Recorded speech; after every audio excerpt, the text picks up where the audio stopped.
Chapter 8. Decision, the Mastery of Procrastination. The seventh step toward riches. Accurate analysis of over 25,000 men and women who had experienced failure disclosed the fact that lack of decision was near the head of the list of the 30 major causes of failure. This is no mere statement of theory, it is a fact. Procrastination, the opposite of decision, is a common enemy which practically every man must conquer. You'll have an opportunity to test your capacity to reach quick and definite decisions when you finish reading this book and are ready to begin putting into action the principles which it describes. Analysis of several hundred people who had accumulated fortunes well beyond the $1 million mark disclosed the fact that every one of them had the habit of reaching decisions promptly and of changing these decisions slowly, if and when they were changed. People who fail to accumulate money, without exception, have the habit of reaching decisions, if at all, very slowly, and of changing these decisions quickly and often. One of Henry Ford's most outstanding qualities is his habit of reaching decisions quickly and definitely and changing them slowly. This quality is so pronounced in Mr. Ford that it has given him the reputation of being obstinate. It was this quality which prompted Mr. Ford to continue to manufacture his famous Model T, the world's ugliest car, when all of his advisors and many of the purchasers of the car were urging him to change it. Perhaps Mr. Ford delayed too long in making the change, but the other side of the story is that Mr. Ford's firmness of decision yielded a huge fortune before the change in model became necessary. There is but little doubt that Mr. Ford's habit of definiteness of decision assumes the proportion of obstinacy, but this quality is preferable to slowness in reaching decisions and quickness in changing them. The majority of people who fail to accumulate money sufficient for their needs are generally easily influenced by the opinions of others. They permit the newspapers and gossiping neighbors to do their thinking for them. Opinions are the cheapest commodities on earth. Everyone has a flock of opinions ready to be wished upon anyone who will accept them.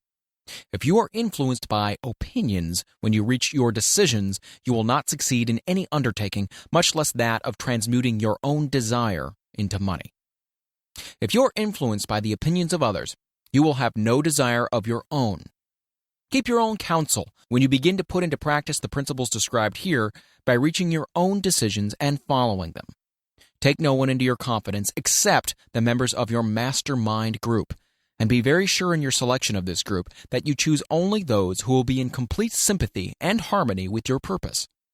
Close friends and relatives, while not meaning to do so, often handicap one through opinions, and sometimes through ridicule, which is meant to be humorous. Thousands of men and women carry inferiority complexes with them all through life, because some well-meaning but ignorant person destroyed their confidence through opinions or ridicule. You have a brain and mind of your own. Use it, and reach your own decisions. If you need facts or information from other people to enable you to reach decisions, as you probably will in many instances, acquire these facts or secure the information you need quietly without disclosing your purpose.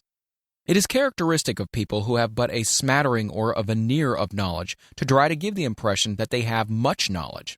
Such people generally do too much talking and too little listening. Keep your eyes and ears wide open and your mouth closed if you wish to acquire the habit of prompt decision. Those who talk too much do little else. If you talk more than you listen, you not only deprive yourself of many opportunities to accumulate useful knowledge, but you also disclose your plans and purposes to people who will take great delight in defeating you, because they envy you. Remember also that every time you open your mouth in the presence of a person who has an abundance of knowledge, you display to that person your exact stock of knowledge, or your lack of it. Genuine wisdom is usually conspicuous through modesty and silence. Keep in mind the fact that every person with whom you associate is like yourself seeking the opportunity to accumulate money. If you talk about your plans too freely, you may be surprised when you learn that some other person has beaten you to your goal by putting into action ahead of you the plans of which you talked unwisely. Let one of your first decisions be to keep a closed mouth and open ears and eyes. As a reminder to yourself, follow this advice. It will be helpful if you copy the following epigram in large letters and place it where you will see it daily. Tell the world what you intend to do, but first show it. This is the equivalent of saying that deeds and not words are what count most. Freedom or death on a decision. The value of decisions depends upon the courage required to render them. The great decisions, which served as the foundation of civilization, were reached by assuming great risks, which often meant the possibility of death. Lincoln's decision to issue his famous Proclamation of Emancipation, which gave freedom to the colored people of America, was rendered with full understanding that this act would turn thousands of friends and political supporters against him. He knew, too, that the carrying out of this proclamation would mean death to thousands of men on the battlefield. In the end, it cost Lincoln his life. That required courage. Socrates' decision to drink the cup of poison rather than compromise in his personal belief was a decision of courage. It turned time ahead 1,000 years and gave to people then unborn the right to freedom of thought and of speech. The decision of General Robert E. Lee when he came to the parting of the way with the Union and took up the cause of the South was a decision of courage, for he well knew that it might cost him his own life, that it would surely cost the lives of others. But the greatest decision of all time, as far as any American citizen is concerned, was reached in Philadelphia on July 4, 1776, when 56 men signed their names to a document which they well knew would bring freedom to all Americans or leave every one of those 56 hanging from the gallows. You have heard of this famous document, but you may not have drawn from it the great lesson in personal achievement it so plainly taught. We all remember the date of this momentous decision, but few of us realize what courage that decision required. We remember our history as it was taught. We remember dates and the names of the men who fought. We remember Valley Forge and Yorktown. We remember George Washington and Lord Cornwallis. But we know little of the real forces back of these names, dates, and places. We know still less of the intangible power which ensured us freedom long before Washington's armies reached Yorktown. We read the history of the Revolution and falsely imagine that George Washington was the father of our country, that it was he who won our freedom, while the truth is, Washington was only an accessory after the fact, because victory for his armies had been ensured long before Lord Cornwallis surrendered. This is not intended to rob Washington of any of the glory he so richly merited. Its purpose, rather, is to give greater attention to the astounding power that was the real cause of his victory. It's nothing short of a tragedy that the writers of history have missed entirely even the slightest reference to the irresistible power which gave birth and freedom to the nation destined to set up new standards of independence for all the peoples of the earth. I say it is a tragedy because it is the self-same power which must be used by every individual who surmounts the difficulties of life and forces life to pay the price asked. Let us briefly review the events which gave birth to this power. The story begins with an incident in Boston on March 5, 1770. British soldiers were patrolling the streets, openly threatening the citizens. The colonists resented armed men marching in their midst. They began to express their resentment openly, hurling stones as well as epithets at the marching soldiers until the commanding officer gave orders, fix bayonets, and charge. The battle was on. It resulted in the death and injury of many. The incident aroused such resentment that the Provincial Assembly, made up of prominent colonists, called a meeting for the purpose of taking definite action. Two of the members of this assembly were John Hancock and Samuel Adams. Long live their names. They spoke up courageously and declared that a move must be made to eject all British soldiers from Boston. Remember this. A decision in the minds of two men might properly be called the beginning of the freedom which we of the United States now enjoy.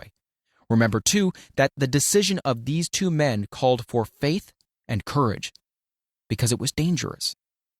Before the assembly adjourned, Samuel Adams was appointed to call on the governor of the province, Hutchinson, and demand the withdrawal of the British troops. The request was granted, the troops were removed from Boston, but the incident was not closed. It had caused a situation destined to change the entire trend of civilization.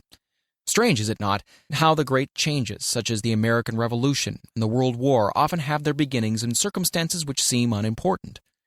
It is interesting also to observe that these important changes usually begin in the form of a definite decision in the minds of a relatively small number of people.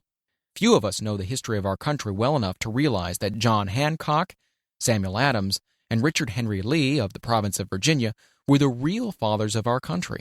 Richard Henry Lee became an important factor in this story by reason of the fact that he and Samuel Adams communicated frequently by correspondence, sharing freely their fears and their hopes concerning the welfare of the people of their provinces. From this practice, Adams conceived the idea that a mutual exchange of letters between the 13 colonies might help to bring about the coordination of efforts so badly needed in connection with the solution of their problems. 2 years after the clash with the soldiers in Boston of March of '72, Adams presented the idea to the Assembly in the form of a motion that a correspondence committee be established among the colonies, with definitely appointed correspondents in each colony, for the purpose, quote, of friendly cooperation for the betterment of the colonies of British America. Mark well this incident. It was the beginning of the organization of the far-flung power destined to give freedom to you and me. The mastermind had already been organized. It consisted of Adams, Lee, and Hancock. Quote, I tell you further that if 2 of you agree upon the earth concerning anything for which you ask, it will come to you from my Father, who is in heaven. The Committee of Correspondence was organized. Observe that this move provided the way for increasing the power of the mastermind by adding to it men from all the colonies. Take notice that this procedure constituted the first organized planning of the disgruntled colonists. In union, there is strength. The citizens of the colonies had been waging disorganized warfare against the British soldiers through incidents similar to the Boston riot, but nothing of benefit had been accomplished. Their individual grievances had not been consolidated under one master mind. No group of individuals had put their minds, souls, and hearts and bodies together in one definite decision to settle their difficulty with the British once and for all, until Adams, Hancock, and Lee got together. Meanwhile, the British were not idle. They too were doing some planning and masterminding on their own account, with the advantage of having back of them money and organized soldiery. The Crown appointed Gage to supplant Hutchinson as the governor of Massachusetts. One of the new governor's first acts was to send a messenger to call on Samuel Adams for the purpose of endeavoring to stop his opposition by fear. We can best understand the spirit of what happened by quoting the conversation between Colonel Fenton, the messenger sent by Gage, and Adams. Colonel Fenton: I have been authorized by Governor Gage to assure you, Mr. Adams, that the governor has been empowered to confer upon you such benefits as would be satisfactory, endeavoring to win Adams by a promise of a bribe, upon the condition that you engage to cease in your opposition to the measures of the government. It is the governor's advice to you, sir, not to incur the further displeasure of his majesty. Your conduct has been such as makes you liable to penalties of an amount of Henry VIII, by which persons can be sent to England for trial for treason or misprision of treason, at the discretion of a governor of a province. But, by changing your political course, you will not only receive great personal advantages, but you'll also make your peace with the king. Samuel Adams had the choice of 2 decisions here. He could cease his opposition and receive personal bribes, or he could continue and run the risk of being hanged. Clearly, the time had come when Adams was forced to reach instantly a decision which could have cost him his life. The majority of men would have found it difficult to reach such a decision. The majority would have sent back an evasive reply, but not Adams. He insisted upon Colonel Fenton's word of honor that the colonel would deliver to the governor the answer exactly as Adams would give it to him. Adams's answer was, "Then you tell Governor Gage that I trust I have long since made my peace with the King of Kings. No personal consideration shall induce me to abandon the righteous cause of my country. And tell Governor Gage it is the advice of Samuel Adams to him no longer to insult the feelings of an exasperated people." Comment as to the character of this man seems unnecessary. It must be obvious to all who read this astounding message that its sender possessed loyalty of the highest order. This is important. Racketeers and dishonest politicians have prostituted the honor for which such men as Adams died. When Governor Gage received Adams's caustic reply, he flew into a rage and issued a proclamation which read, "I do hereby, in His Majesty's name, offer and promise His most gracious pardon to all persons who shall forthwith lay down their arms and return to the duties of peaceful subjects, accepting only the benefit of such pardon: Samuel Adams and John Hancock, whose offenses are of too flagitious a nature to admit of any other consideration but that of condign punishment." As one might say in modern slang, Adams and Hancock were on the spot.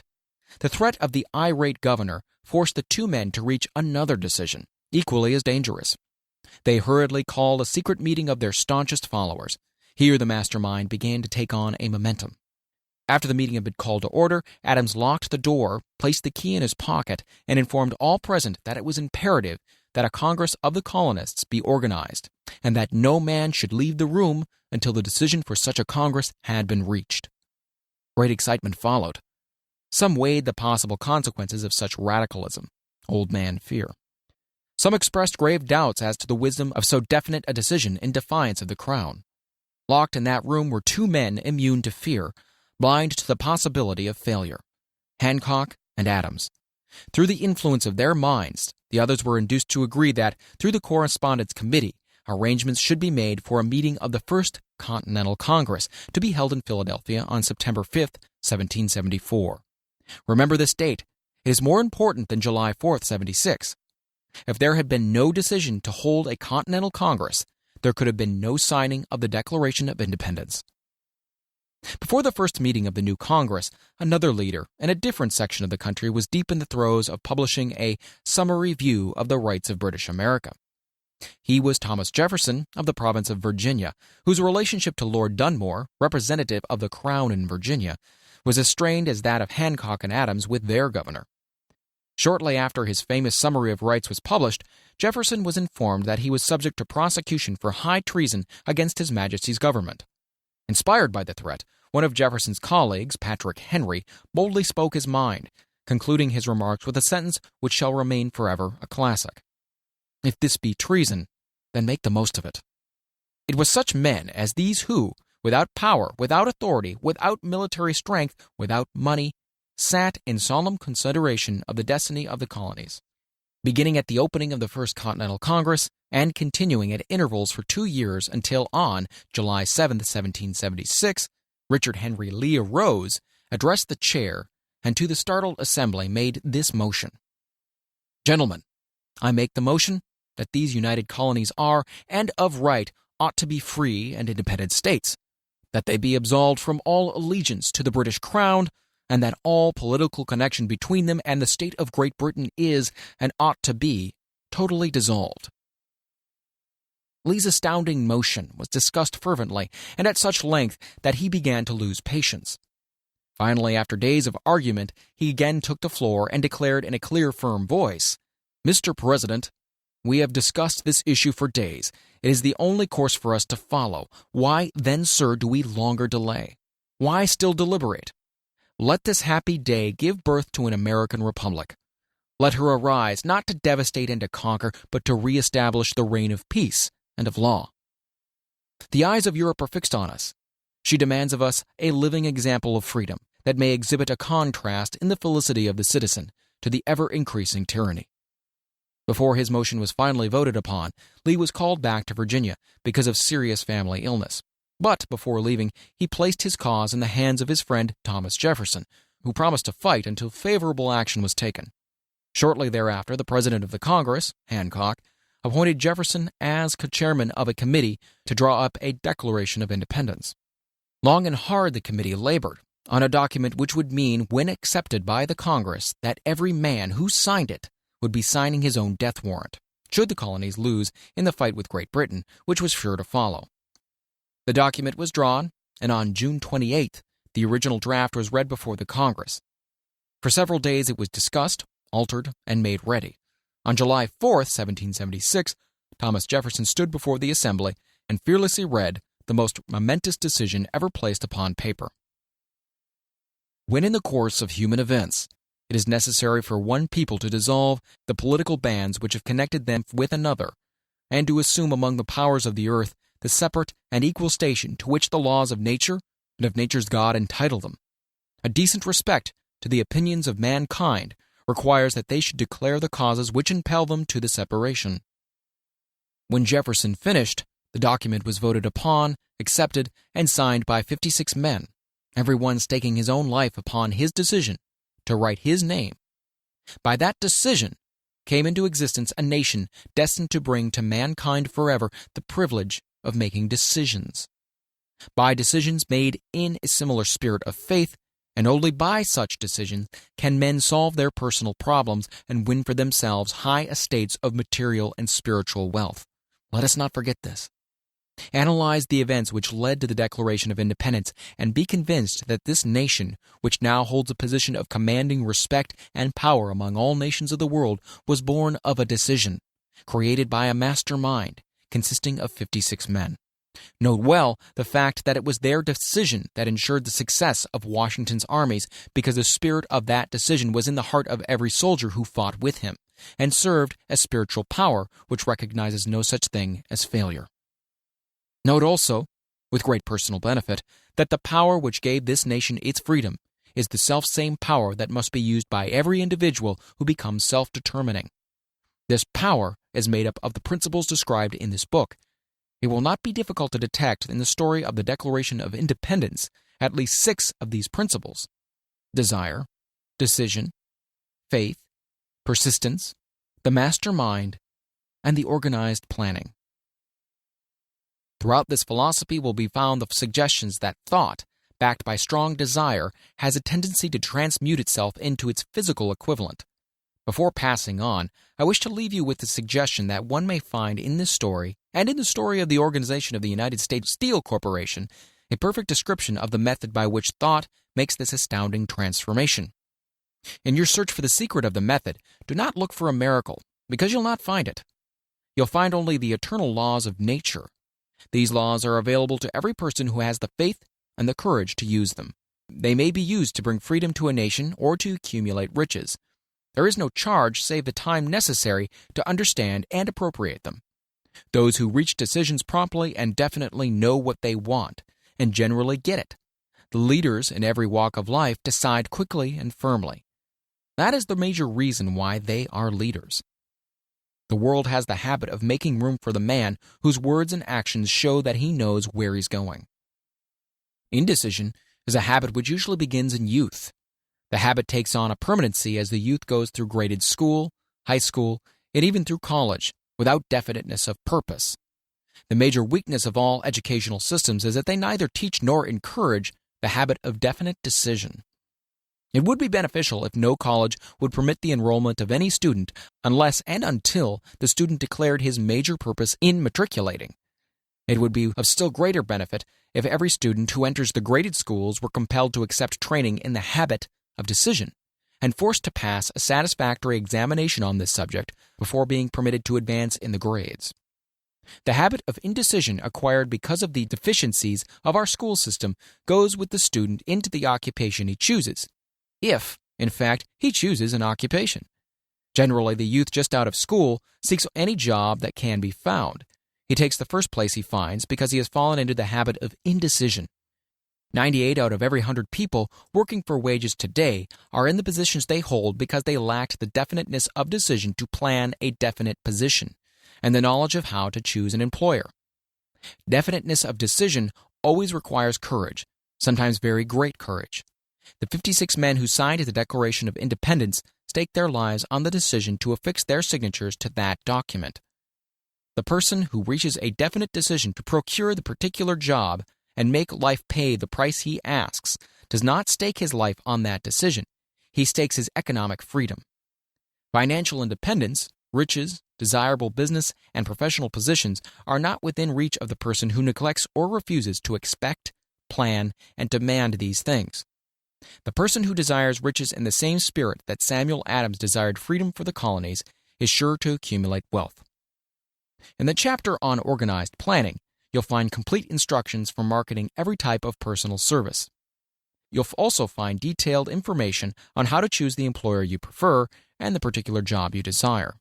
These instructions will be of no value to you unless you definitely decide to organize them into a plan of action.